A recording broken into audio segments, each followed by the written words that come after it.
চিকু দেখো তোমার জন্য একটা জাদু মাইক এনেছি, যা বলবা ডবল হবে। চিকু এই মাইকটা তোমার কাছে ধুয়ে দাও, চিকু এই মাইকটা তোমার কাছে ধুয়ে দাও। Thank you sir. চিকু আরে চিকু আপা ফেলেছে, আসো কোথায় এমন মাইক দেবো না। ক্লাসে টপ করেছে চিকু। স্যার তো এখনই চিকুর লেগে ফেল বললো, স্যার গেঁজা খেয়ে এসেছে নাকি? Thank you sir. আরে আমি চিকুর নাম কেন বললাম?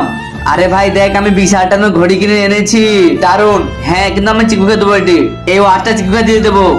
আরে জায়গা তো কি ভালো ছেলে। আরে আমি কিভাবে চিকুর নাম নিলাম? এই মাইকটা তো ভালো কাজ দিচ্ছে, আজ তো চিকুর সঙ্গে পয়সা নিয়েই ছাড়বো। আরে ছাপ্পান বেঁচে গিয়েছি। অসহায় বাবাটার জন্য কে বা লাইক সাবস্ক্রাইব করবে? আমি জানি দুষ্ট বাচ্চারা লাইক সাবস্ক্রাইব করবে না, ভালো বাচ্চারা লাইক সাবস্ক্রাইব করবে। কইছে চিকু তার সঙ্গে পুরাতন টাকা পাই মাফ করে দেবো, ওর পুরাতন টাকাগুলো মাফ করে দেবো, যদি ওর পয়সা দরকার থেকে আমি দিয়ে দেবো। আরে আমি ভুলভাল কি সব বলছি।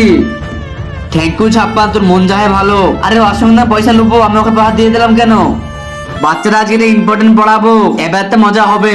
আমার চেহারা নমড়ি আর আমার দাঁত খরগোশের মতো।